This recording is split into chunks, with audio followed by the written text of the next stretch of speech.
오늘 설교 제목을 한번 따라 하실까요? 성도의 가정이 누리는 복. 저희 아이가 유아 세례를 받게 되었을 때에 저희 부부가 함께 기도하며 작성한 기도문이 있습니다. 그 내용 가운데 일부분만 읽어드리겠습니다. 우리를 지으신 창조주 하나님 아버지, 우리 가정에 너무나 사랑스럽고 특별한 아이 강현이를 보내주셔서 감사합니다. 아이가 혼자 숨 쉴 수 있고 크게 울 수도 있으며 엄마 젖을 먹게도 하시니 참 감사합니다. 생명이 오직 주께만 있음을 고백합니다. 아이의 인생이 하나님 앞에 온전히 드려지기를 원합니다. 평생을 살아가는 동안 하나님만 믿고 의지하며 믿음의 뿌리가 깊이 내려져서 하나님만을 즐거워하고 하나님을 아는 지혜가 충만하며 마음과 뜻과 힘을 다하여 하나님을 섬기는 사람으로 주의 길에서 한순간도 떠나지 않도록 지켜주십시오. 또한 많은 사람들을 하나님께로 나와 예배케 하는 축복의 통로로 아들을 사용하여 주옵소서. 아이가 좋은 친구, 기도의 동력자, 훌륭한 스승, 영향력 있는 멘토, 신실한 배우자, 사랑과 믿음의 부모가 되게 하여 주십시오. 또한 아들이 그런 사람들을 만나게 하여 주십시오. 하나님 아버지, 아이가 하나님께서 기뻐하시는 작은 천국인 가정에서 자라게 하시고 하나님 앞에 서는 그날에 우리가 마음껏 사랑하고 축복하며 살아노라고 고백하는 서로의 신실한 증인이 되게 하여 주십시오. 우리 생명의 주인 되시는 예수님의 이름으로 기도합니다. 아멘. 여러분, 저희 가정뿐만 아니라 여러분의 가정도 예수님을 모신 가정이고 하나님이 주인 되시는 작은 천국 가정인 줄 믿습니다. 그래서 제가 기도하고 바라는 것은 저희 가정뿐만 아니라 여러분의 가정의 부모님과 자녀들도 하나님 앞에 서는 그날에 우리가 마음껏 사랑하고 축복하며 살았노라고 고백하는 서로의 신실한 증인이 되게 하여 주십시오 라는 것입니다. 여러분, 하나님은 우리에게 가정을 허락해 주셨습니다. 우리 모두 하나님 앞에 서는 그날에 우리가 마음껏 사랑하고 축복하며 살았노라고 고백하는 그런 삶을 살아야 하지 않겠습니까? 그렇다면 예수님을 믿는 성도의 가정이 누리는 복은 어떻게 시작이 되고 또 그 내용은 무엇이며 어떻게 확장되는지 오늘 함께 살펴보겠습니다. 여러분, 시편 128편 그 성경 맨 위에 128편 위에 표제에 의해 보면 성전에 올라가는 노래 그렇게 표기가 되어 있습니다. 성전에 올라가는 노래는 시편 120편부터 시편 134편까지이며 실제로 예루살렘 성전을 향하여 올라가는 순례자들이 불렀던 노래입니다. 그 중에서 시편 125편부터 128편까지는 성전에 올라가는 노래의 핵심 주제인 여호와를 경외하는 자가 시온의 복을 누릴 수 있다 하는 사실을 노래하고 있습니다. 그 중에서도 시편 128편은 누가 시온의 복을 누리는지 거기에 초점을 맞추고 있습니다. 첫째로 성도의 가정이 누리는 복의 시작입니다. 시편 128편은 지혜시로 부모가 자녀에게 진정으로 물려주어야 할 소중한 가치를 제시하는데 그것은 바로 여호와를 경외하는 것입니다. 1절에 보니까 여호와를 경외하며 그의 길을 걷는 자마다 복이 있도다 했습니다.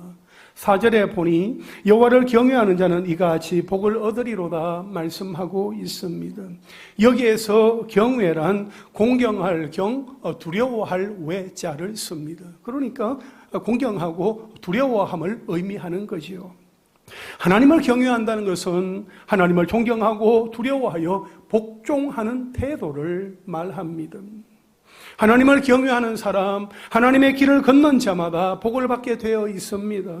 그래서 성도의 가정에 누리는 복의 시작은 여호와 경외, 하나님 경외임을 말씀하고 있습니다. 잠언 9장 10절에 보니까 여호와를 경외하는 것이 지혜의 근본이요 거룩하신 자를 아는 것이 명철이니라 말씀하고 있습니다. 이는 하나님에 대한 경외의 심이 도덕적, 영적 지혜와 통찰력의 기초가 된다 하는 의미입니다. 여호와를 경외하는 것이 지혜의 시작이라고 강조합니다. 이는 하나님을 경외함으로써 삶에서 올바른 길을 찾고 바르고 진실하게 살려고 하는 마음을 포함합니다. 언제 어디서나 하나님의 존재를 의식하여 하나님을 두려워하면서도 하나님을 존경하고 하나님을 사랑함으로 날마다 하나님의 말씀을 묵상하며 그 말씀대로 살아가는 것이 인생 최고의 복이다 하는 것을 말씀하고 있는 것입니다. 여러분, 우리가 우리의 삶을 돌아볼 때에 하나님과 동행하는 삶을 산다 하면서도 혹시라도 하나님을 의식하지 않고 내 마음대로, 내 생각대로, 내 고집과 뜻대로 살았던 그 날들이 있었다면 더 이상은 내가 그렇게 살지 않으리라, 반복하지 않으리라 그렇게 결단하고 인생의 선로를 바꾸어야 합니다. 내가 원하는 길, 내가 가고 싶은 길이 아닙니다. 하나님이 원하시는 길, 하나님이 기뻐하시는 길입니다. 하나님의 말씀 앞에 두려워 떨면서 하나님께 더욱더 집중하고 하나님이 말씀이 가르치는 길로 걸어가는 것을 날마다 바르게 실천하는 자에게 하나님이 복이 임한다는 사실을 꼭 믿고 살아가시기를 바랍니다. 그리고 그 길을 찾았을 때에 주저하지 아니하고 곧바로 그분의 길로 나아갈 때 우리는 이미 하나님이 예비하고 계시는 그 복을 받아 누릴 수 있게 되는 것입니다. 사랑하는 여러분, 날마다 때마다 우리의 삶을 돌아보고 점검할 수 있게 되기를 바랍니다. 나는 지금 하나님이 원하시는 그 말씀의 길을 잘 걸어가고 있는지, 나는 지금 하나님의 말씀 앞에 두려워 떨면서 나의 생명을 걸고 있는지, 그리고 나는 지금 내 뜻이 아니라 하나님의 뜻대로 행하고 있는지를 잘 살펴보시기를 바랍니다. 둘째로 성도의 가정에 누리는 복의 내용입니다. 여호와를 경외할 때 성도의 가정이 누리는 복의 내용은 무엇입니까? 2절에 보니까 네가 네 손이 수고한 대로 먹을 것이라 네가 복되고 형통하리로다 말씀하고 있습니다. 이 말씀은 아무리 하나님께서 복을 주시는 분이라고 할지라도 그 복을 얻기 위해서는 최소한 손에 수고가 있어야 한다는 것입니다. 하나님을 경외하는 사람, 하나님의 길을 걷는 자는 자신의 일터에서 자신의 손으로 수고한 만큼 먹고 사는 복을 누리게 됩니다. 수고한 만큼 먹고 사는 복을 누리게 된다는 그 자체가 복이고 형통이다 하는 것입니다. 아무리 하나님의 백성이라 할지라도 일하지 않으면서 하나님께 열매를 바라는 것은 결코 합당한 태도가 아닙니다. 하나님은 그러한 태도를 지닌 자는 빈손으로 돌려보내십니다. 그러므로 하나님을 경외하는 자일수록 손으로 수고하는 것을 아끼지 말아야 합니다. 아울러 손으로 수고한 결실을 거둘 수 있다는 그 자체가 축복이라는 것입니다. 왜냐하면 교대 사회에서는 자신이 수고한 대로 받지 못하는 경우가 허다했기 때문입니다. 수고하여 농사를 지어도 자연재해로 인하여서 수확하지 못하는 경우가 있었습니다. 또한 열심히 땀 흘려 풍년을 이루어서도 이민족의 침입으로 말미암아 그 농산물을 다 빼앗기는 경우도 있었습니다. 뿐만 아니라 메뚜기나 곤충대로 인하여서 애써 지은 농사를 망치는 경우도 있었던 거지요.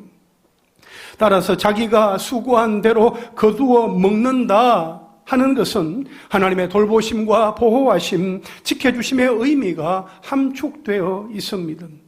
하나님은 하나님을 경외하는 자의 수고를 보시고 반드시 그 수고가 헛되지 않게 하셔서 수고한 대로 먹게 하여 주는 복을 주십니다. 그래서 사도 바울은 갈라디아서 6장 7절에서 사람이 무엇으로 심든지 그대로 거두리라 했습니다. 데살로니가 후서 3장 10절에서는 누구든지 일하기 싫어하거든 먹지도 말게 하라 했습니다.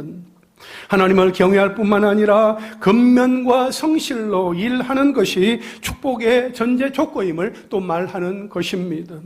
여러분, 근면과 성실은 성도의 삶에 있어서 매우 소중한 가치를 가지고 있습니다. 그래서 수고한 대로 먹을 수 있다는 것, 그것이야말로 진정한 하나님의 축복이라는 사실을 항상 기억하며 살아가시기를 바랍니다.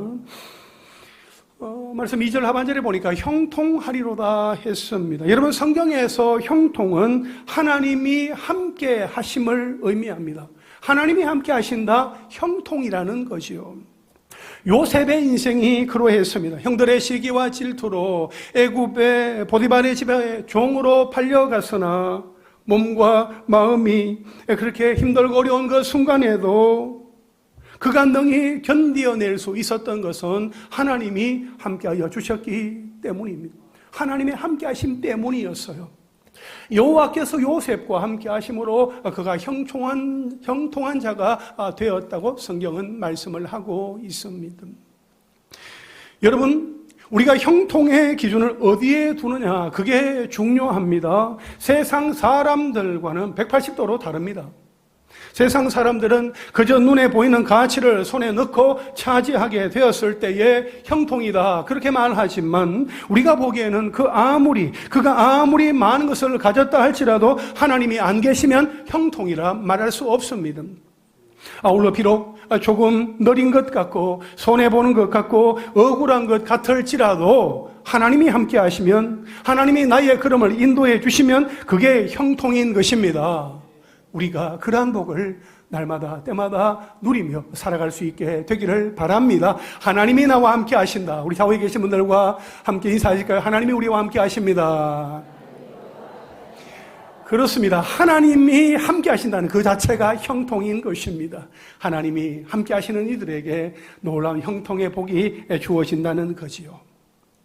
오늘 본문 3절에 보면 특히 성도가 누리는 복의 풍요로움이 가정을 통해서 드러나고 있습니다. 우리 3절 한번 읽을까요? 시작. 내 집 안방에 있는 내 아내는 결실한 포도나무 같으며 내 식탁에 둘러앉은 자식들은 어린 감람나무 같으리로다. 아멘. 여호와를 경외하는 성도의 가정이 누리는 복은 결실한 포도나무와 같은 아내의 복과 어린 감람나무 같은 자녀의 복이 있다라고 말씀을 하고 있습니다. 여기에 보면 가정에 있는 아내를 결실한 포도나무, 그러니까 열매가 많이 달려있는 포도나무에 비유하고 있습니다.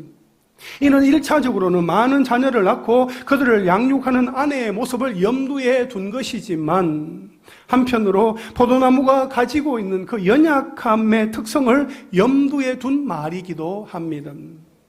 즉, 아내는 남편의 조력자로 자녀들의 양육자로서의 역할을 다해야 하는 강한 존재인 반면 선천적으로 연약하여 다른 곳을 의지하지 않고서는 제대로 살 수도 자랄 수도 설 수도 없는 포도나무처럼 남편과 가족의 도움과 사랑, 이해와 협력이 없이는 결코 설 수 없는, 살아갈 수 없는 존재다 하는 것을 말하고 있는 것입니다.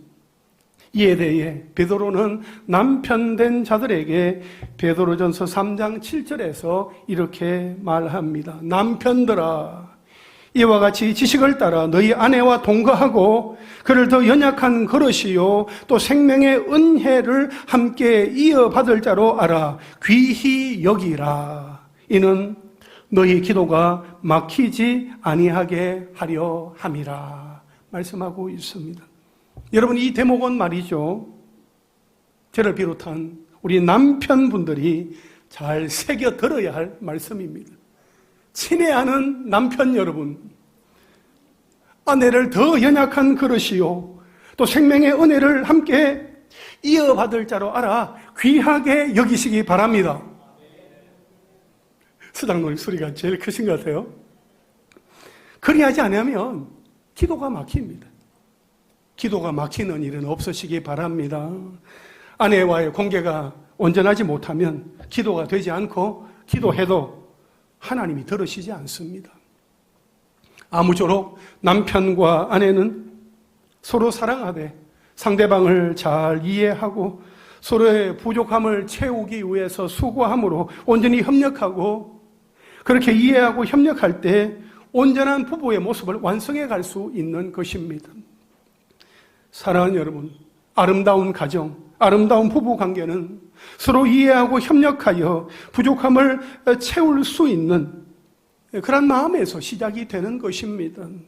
명령과 복종, 일방적인 희생만을 요구하는 가정은 갈등과 싸움으로 불행만 계속될 뿐입니다.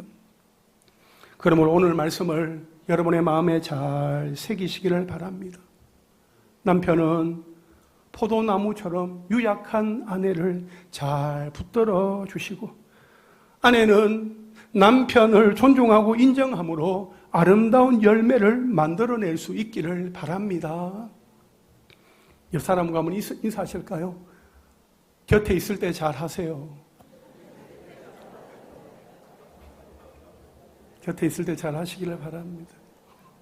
물론 곁에 있을 때 함께 잘 하다가 또 먼저 이제 천국 가신 우리 배우자들도 있으시죠. 떠나고 나니까 또 옛날 생각도 많이 나는 것입니다. 남편 생각도 나고 또 아내 생각도 나는 것입니다. 지금 살아 있잖아요. 아내가 살아 있으시고 또 남편이 살아 있으신 분들은 살아 있을 때 잘 하시기를 바랍니다. 살아 있을 때 잘 하셔서 서로가 서로를 살피고 돌아보고 서로 위하는 가운데 정말 하나님께서 기뻐하시는 믿음의 가정, 믿음의 식구들이 될 수 있기를 바랍니다. 오늘 성경 이 3절 하반절에 보면 내 식탁에 둘러앉은 자식들은 어린 감람나무 같으리로다 말씀하고 있습니다. 여기에서 어린 감람나무는 오래된 감람나무로부터 뻗어나온 새로운 줄기를 말합니다.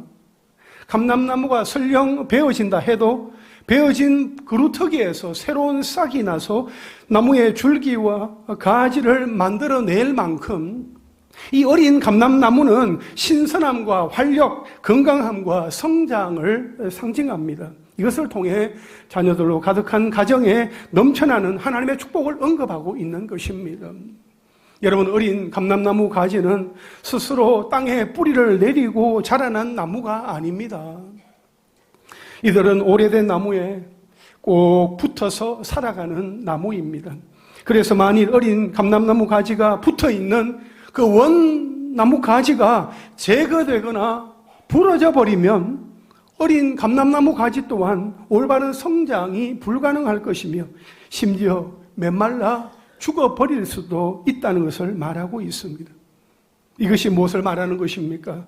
부모에게 있어서 자녀란 매우 큰 기쁨이며 활력이며 희망입니다. 자녀에게 있어서 부모는 자녀에게 절대적인 영향력을 끼치는 존재다 하는 것을 말해 줍니다. 여러분, 자녀의 인생에 있어서 부모의 영향력은 가히 절대적이다라고 말할 수 있습니다. 부모님이 말하는 것, 자녀들이 그대로 듣고 있습니다. 부모님의 행동하는 것 다 보고 있습니다. 앞모습만 보는 것이 아니라 부모님이 돌아서서 가는 그 뒷모습까지도 아이들은 불꽃 같은 눈으로 지켜보고 있습니다. 우리 아빠가 엄마가 어떻게 하시나? 잘 하시면 나도 저렇게 해야지. 나도 아빠처럼 엄마처럼 해야지. 잘 못하시면 나는 절대로 그렇게 하지 말아야지.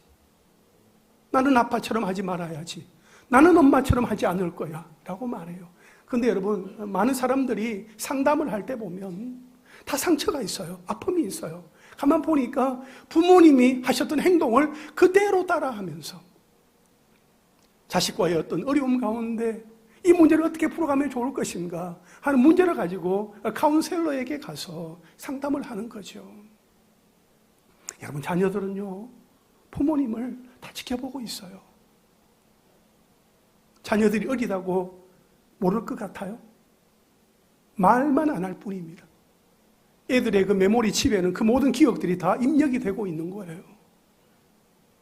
좋은 기억, 좋은 말들, 좋은 행동들을 우리 자녀들에게 보여주고 심어줄 수 있는 선한 영향력을 끼치는 우리 부모님들이 될 수 있기를 바랍니다. 사랑하는 여러분, 부모의 역할은 자녀들이 이 세상에 태어나게 하는 것만이 아니라 청지기로서 자녀들을 정직하고 진실하게 살아가도록 양육하는 데 있습니다. 그러기 위해서는 부모가 먼저 경건하고 복된 삶을 살아가는 것이 중요합니다. 그렇게 될 때에 한 식탁에 둘러앉은 어린 감람나무와 같은 자식들은 부모님의 사랑과 관심과 축복 속에 이 시대 앞에 쓰임받는 축복의 그릇으로 준비되어지고 또 쓰임받게 되는 것입니다. 우리 자녀들에게 그러한 은혜와 축복이 있기를 간절히 소망합니다. 마지막 셋째로 성도의 가정이 누리는 복의 확장입니다. 오늘 본문 5절과 6절 말씀을 함께 읽겠습니다. 시작. 여호와께서 시온에서 내게 복을 주실지어다. 너는 평생에 예루살렘의 번영을 보며 내 자식의 자식을 볼지어다. 이스라엘에게 평강이 있을지로다. 아멘. 여러분, 여호와를 경외하는 자는 하나님의 복을 누리게 됩니다. 그 복의 핵심은 또 기쁨과 풍요로움이라는 거예요.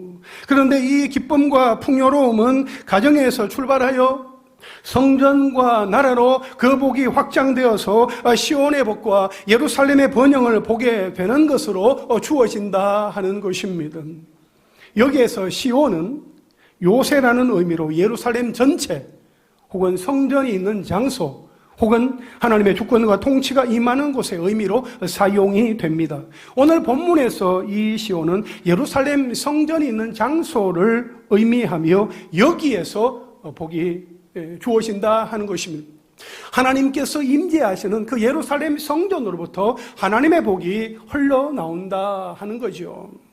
이 복은 물질적인 풍요로움을 넘어 예루살렘의 번영과 평강과 안전까지 포함하는 것입니다. 게다가 예루살렘의 번영은 곧 이스라엘 국가의 번영이며 성전의 건전, 성전의 건재함을 의미합니다. 오늘 본문에서 시편 기자는 하나님의 은혜와 축복이 시온에서부터 하나님을 경외하는 자에게 흘러가서 그 사람이 예루살렘의 번영을 보는 것뿐만 아니라 그 사람의 자식의 자식까지, 그러니까 손자와 후손들이 믿음을 계승하여 복을 누리는 것까지도 오랫동안 살아서 보게 될 복을 노래하고 있는 것입니다. 그리고 그 복은 이스라엘 공동체에도 평강으로 임하게 될 것임을 노래하고 있습니다. 이것은 하나님을 경외하는 자에게 주시는 엄청난 복을 말씀하고 있습니다.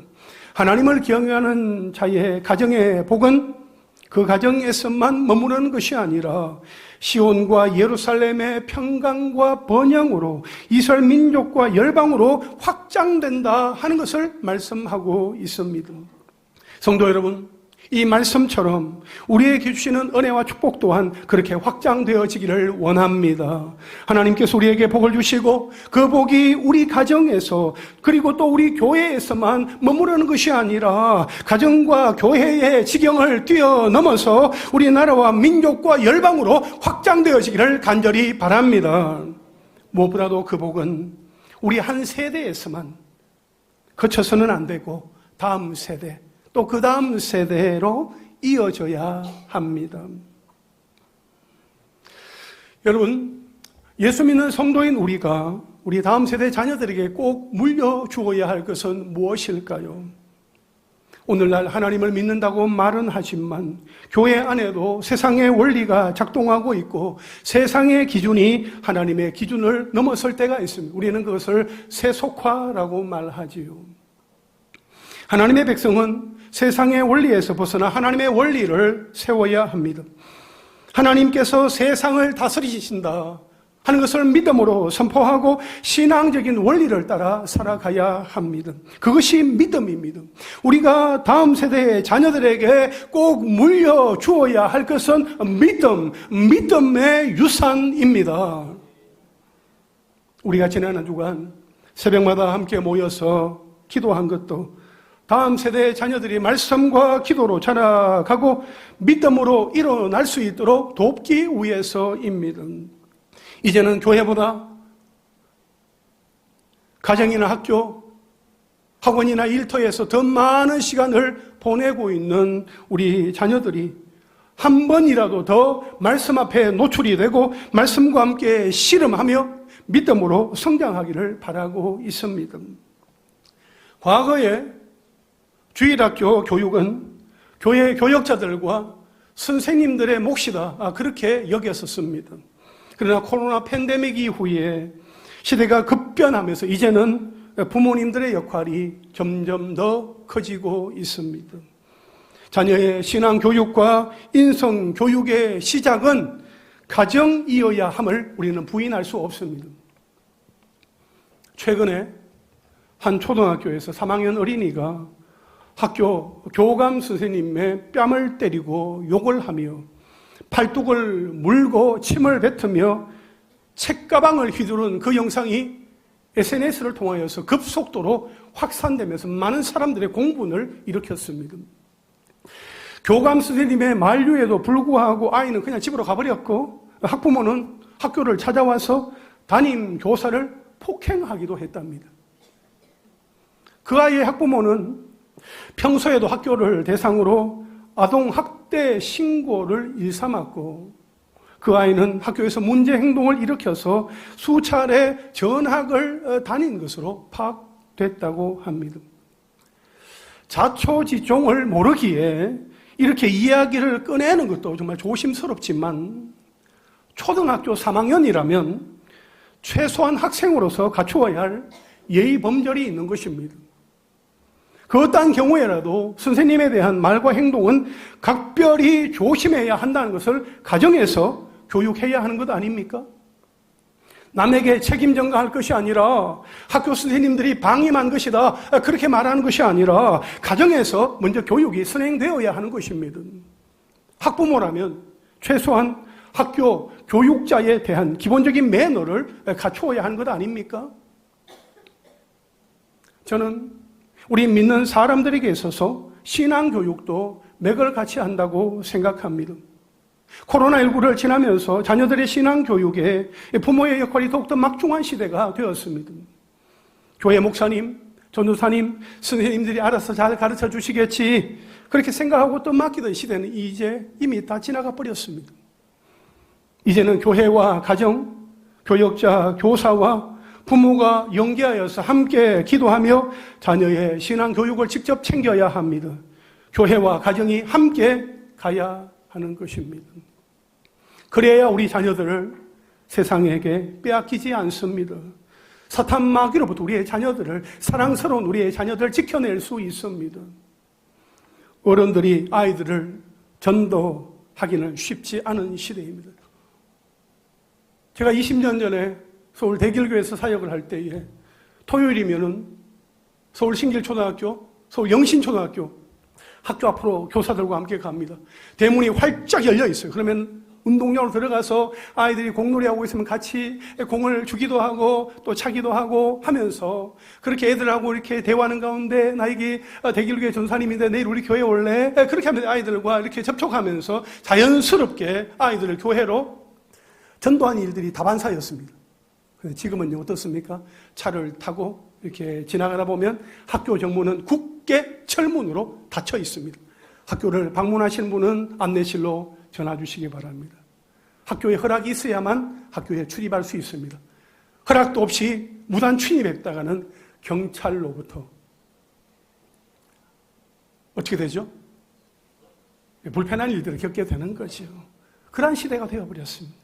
우리가 어른들이 직접 아이들을 만나서 학교 안에서 전도하는 것 쉽지 않습니다. 이제 어떻게 해야 됩니까? 아이들을 가르쳐야 되는 거예요.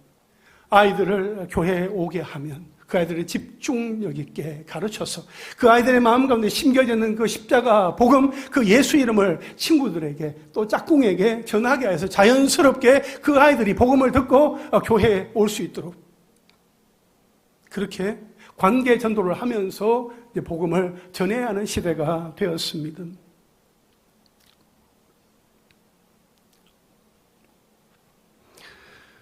그리고 무엇보다도 가정에서는 우리 부모님들이 성경 교사가 되어야 합니다.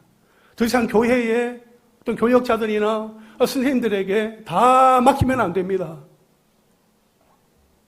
대부분의 시간을 교회 밖에서 보내고 있어요. 그 아이들에게 부모님들이 그 시간을 놓치면 안 됩니다. 방치하면 안 됩니다. 방임해도 안 됩니다. 여러분, 우리 교회에 교사로 섬긴다고 자원하는 이들이 있어서 참 감사한 일입니다. 물론 사랑부 교사는 아직도 부족한 가운데 있습니다. 특별 새벽기도회를 통해서 주일학교를 위해서 기도할 수 있어서 참 감사합니다. 안타깝게도 주일학교를 위해서 기도해주고 싶어도 주일학교가 사라지는 교회들이 계속해서 점점 늘어나고 있습니다. 머지않아 도시마다 큰 교회에만 주일학교가 남아있어서 그 교회로만 아이들이 달려가는 그러한 시대가 오게 될 것입니다. 그런 날이 오기 전에 우리는 영적인 배수진을 치고 기도하면서 다가올 미래를 준비해야 합니다. 우리가 마지막까지 남아서 그 아이들을 양육할 수 있는 교회, 마지막까지 아이들을 살리는 교회가 될 수 있도록, 그 역할을 감당하는 교회가 될 수 있도록 기도해야 합니다. 그런 측면에서 자녀를 두고 있는 우리 부모님들의 역할은 더욱더 중요합니다. 그래서 말씀과 기도에 더 많은 관심을 가져야 합니다. 우리 교회적으로 700일 기도를 하고 있어요. 말씀과 기도, 이 쌍두마차는 항상 같이 가야 되는 것입니다. 말씀을 들었으면 말씀을 붙들고 함께 기도해야 됩니다. 말씀만 듣고 일어나 버리면 안 돼요. 그냥 기도만 하겠다, 신비주의에 빠져요. 말씀과 기도는 함께 가야 사는 것입니다. 건강한 신앙인이 될 수 있는 거예요. 참으로 감사한 것은 우리 교회 30대, 40대 젊은 집사님들이 움직이고 있어서입니다. 우리 자녀들을 말씀으로 양육하겠다 하는 그러한 각오를 가지고 내가 먼저 말씀으로 준비를 해야지 하는 마음으로 말씀을 붙들고 기도하는 일에 좀 더 관심을 가지고 기도하는 일이 있어서 참으로 고무적입니다. 30대 신혼부부들과 20대 청년들도 이 일에 관심을 가지고 함께 하는 것을 보면 우리 교회 다음 세대 자녀들과 가정에 소망이 있다 하는 생각을 갖게 됩니다. 사랑하는 성도 여러분, 가정은 하나님께서 최초로 만드신 공동체입니다. 가정에 주시는 그 축복이 가정에만 머무르지 않고 교회에만 머무르지 않고 가정과 교회를 넘어서서 나라와 민족 가운데로 흘러가는 귀한 역사가 일어나기를 주님의 이름으로 축원합니다. 이제 말씀을 정리하겠습니다. 시편 128편에서 가장 중요한 것은 여호와를 경외하는 것입니다. 여호와를 경외하는 것, 그게 복의 시작입니다. 여호와를 경외하는 성도가 복을 받게 되고 그 복이 성도의 가정으로 흘러갑니다. 남편이 복을 받고 아내가 복을 받으며 자녀들이 복을 받습니다. 그리고 그 복은 도시와 민족과 열방으로 확장됩니다. 여러분, 우리의 가정들이 그런 가정들 되기를 바랍니다. 하나님을 경외하는 가정은 믿음, 민족과 열방을 섬기고 변화시키는 출발점이 됩니다. 하나님을 경외하는 가정마다, 성도들마다, 자녀들마다 축복을 흐르게 하는 사람들이 될 수 있기를 간절히 바랍니다. 그리고 마지막 날 하나님 앞에 섰을 때에 우리가 마음껏 사랑하고 축복하며 살아노라고 서로가 서로에게 신실한 정인이 되어지고 또 간정의 주인공들이 되어지는 놀라운 역사가 일어나기를 주님의 이름으로 축원합니다.